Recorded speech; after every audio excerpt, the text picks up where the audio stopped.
주제로 넘어가겠습니다.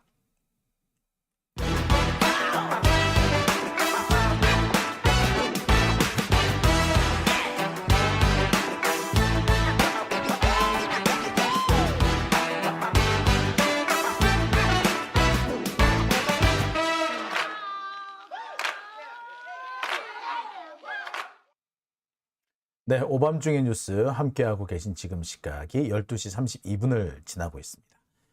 자, 제가 오늘 세 번째로 준비한 소식은요. 좀 깝깝합니다. 자, 이낙연 귀국이 코앞인데 힘이 빠진 반명계입니다. 자, 제가 이 얘기를 굳이 오늘 이 자리 여러분한테 드리는 이유는요. 우리가 그동안 되게 스트레스 받는 소식을 많이 들었잖아요. 저도 여러분들한테 말씀을 전해드리면서, 이렇게 소식을 전해드리면서 저도 무척 깝깝했어요. 희망은 없는 거야? 라는 생각이 솔직히 너무 많이 들었습니다. 특히 지난 대선 이후 우리는 열심히 싸우고 있는데 이 낙지들은 계속해서 우리의 발목을 잡고 정말 믿었던 사람한테서 뒤통수 얻어맞고 이런 모습을 보면서 정말 너무 힘들었습니다. 특히 그 과정에서 이 이낙연계의 행동을 보면은 정말 배신감이 물결을 치지요. 옛날식 표현입니다만 진짜 배신감이 물결을 칩니다. 그랬는데 드디어 한 고비를 넘어간 것 같습니다. 이낙연의 귀국이 지금 눈앞에 와 있습니다. 이제 12시 지났으니까 6월 이제 16일이죠. 그랬으면 이제 8일밖에 안 남았어요. 일주일 남짓 남았습니다. 그런데 한참 힘을 받고 한참 핏대를 올려야 될 반명 친낙계의 행보가 급격히 줄어들고 있어요. 목소리가 그렇게 높더니 그 목소리가 점점 잦아들고 있다는 겁니다.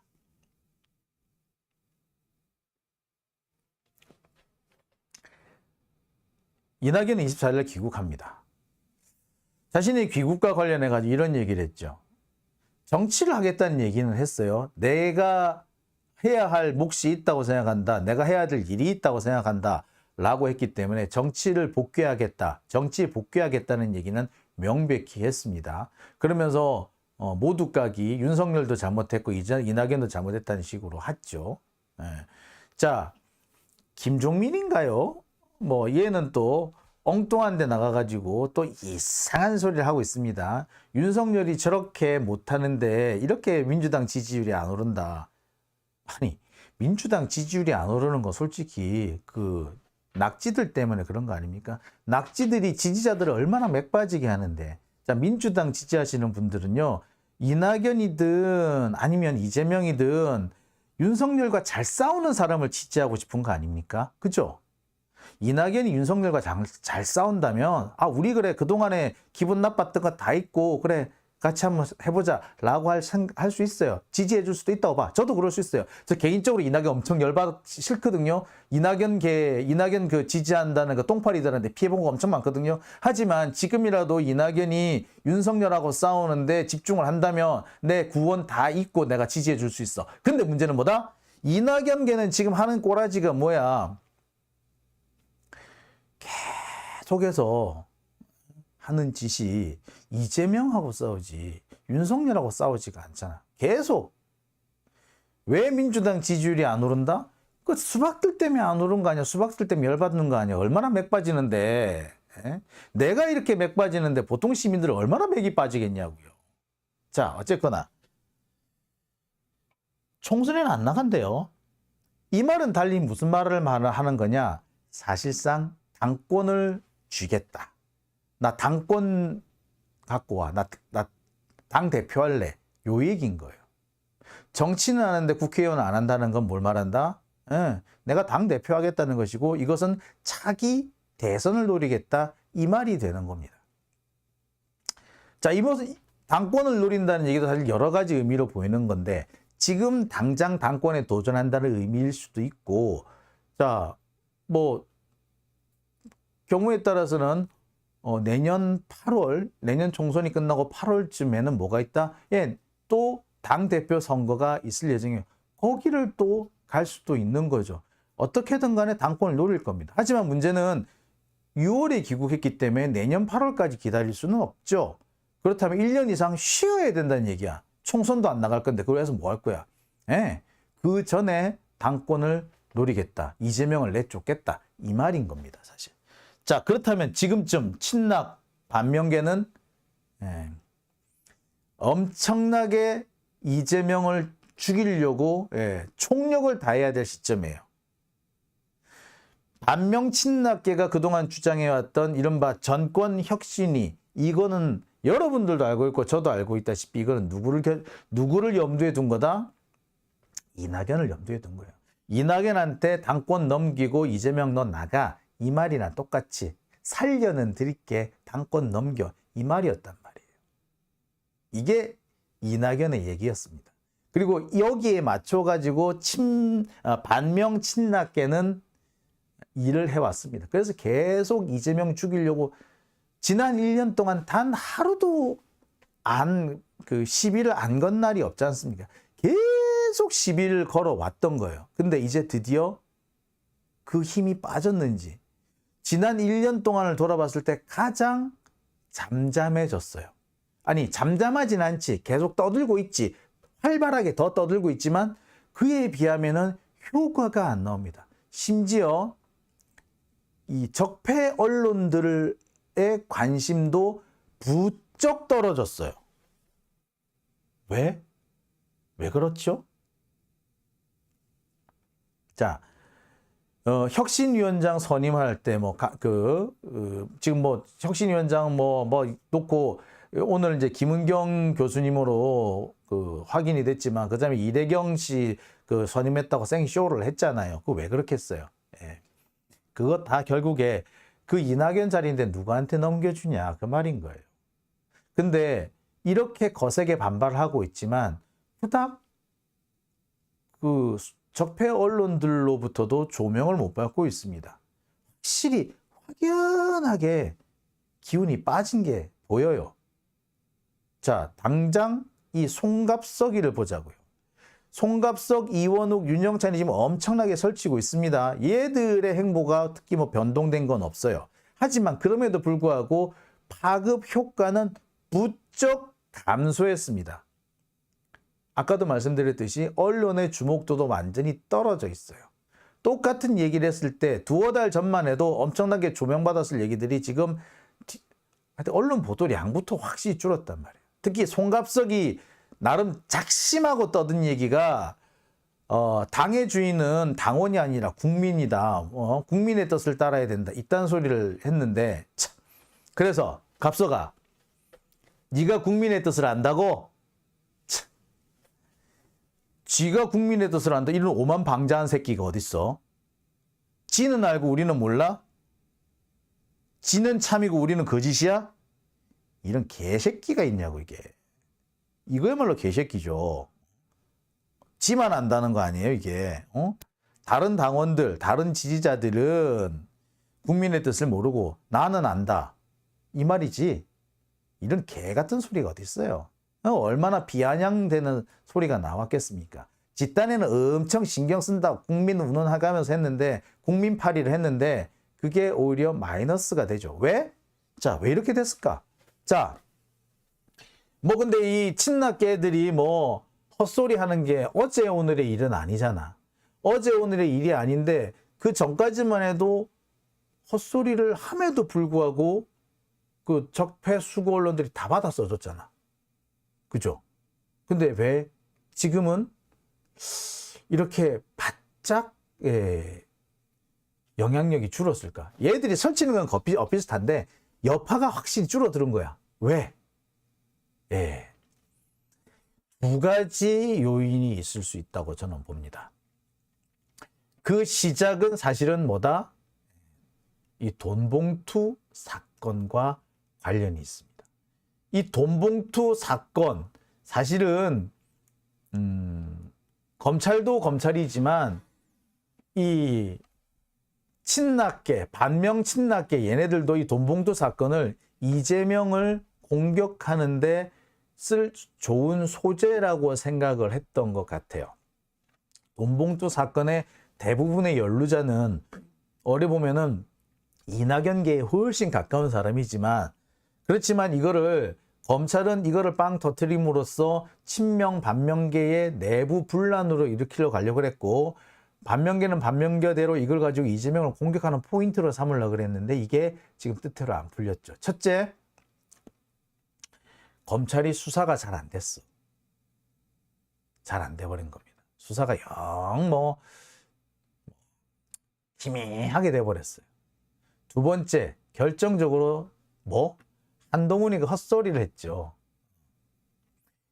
한동훈이 뭐라 그랬다? 네, 돈봉투 받은 사람이 20명 된다고 하면서 국회의원 이름 한 2명 거론하고 막 그랬다 해서 하잖아요. 그게 바로 뭐가 됐다? 네. 결정적으로 많은 사람들이 열받게 된 거예요. 그리고 한동훈은요, 한동훈식 화법에서 제일 먹혀드는 부분이 어디 있느냐면은 그 팩트하고 상관없이 뜬구름 잡는 소리를 해가지고 말장난을 할 때 한동훈식 화법이 효과가 있어요.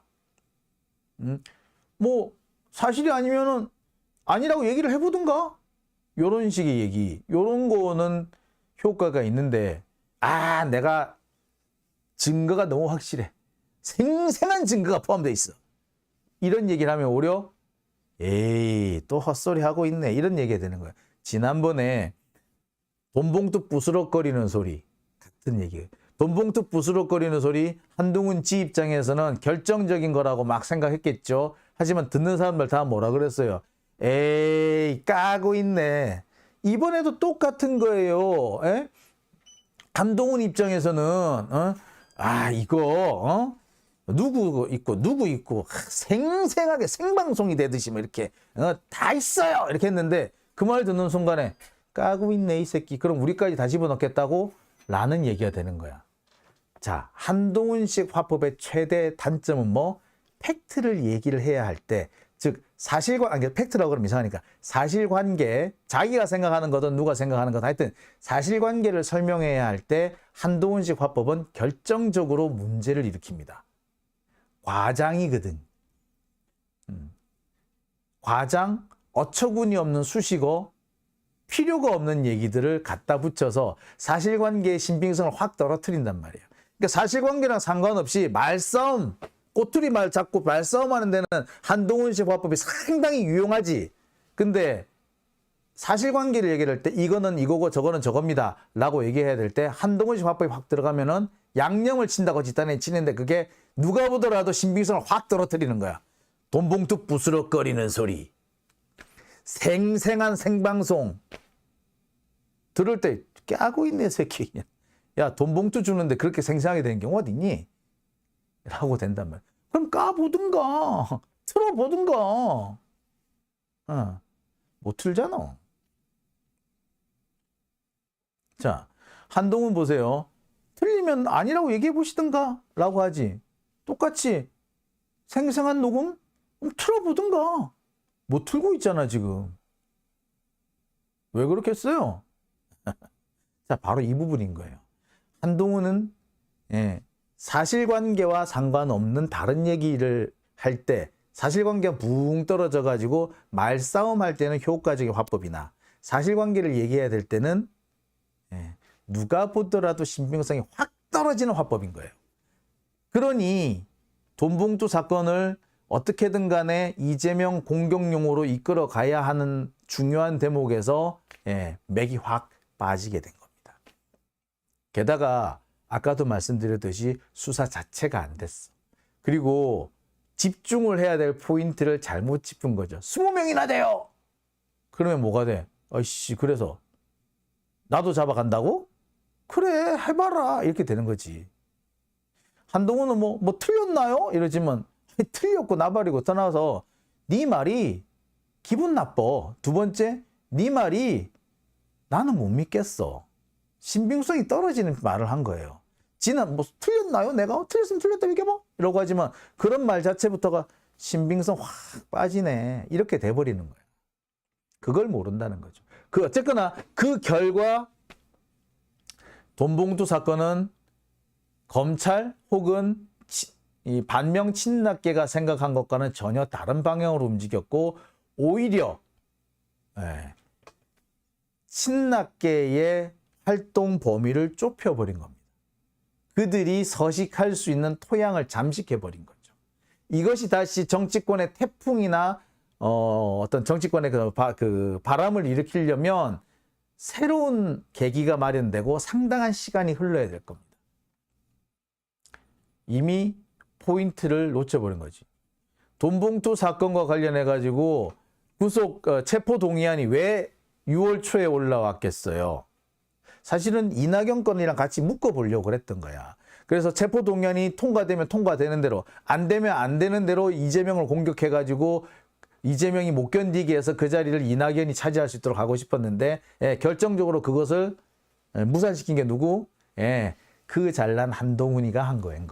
그 말 집단에 잘 해본다고 신빙성 있게 말한다고 한 것이 신빙성이 없게 들리게 만드는 거죠.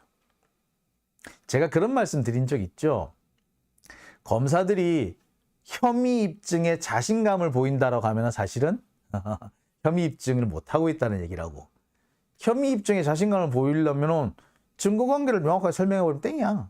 뭐 자신감은 무슨 보여? 자신감을 왜 보여? 검사들요 실제로 자신감 있을 때는요 별로 말도 안 해. 예, 알겠습니다. 뭐 그런 부분 있네. 열심히 준비해 보겠습니다. 이렇게 오히려 겸손하려고 그러지. 발톱을 숨긴단 말이야. 누구나 그렇듯이.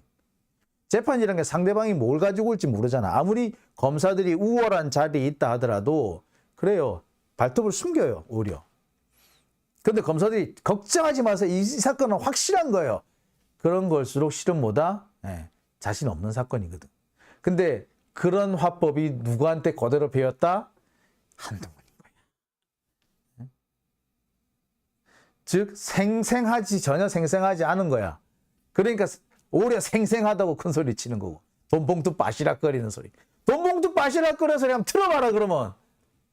참, 그잖아요. 그죠? 돈봉투 빠시락거리는 소리 틀어보면 될 거 아니야. 솔직히 그죠? 자, 그 결과 현재 이 반명 친낙계의 힘이 확 빠져버린 겁니다. 분명히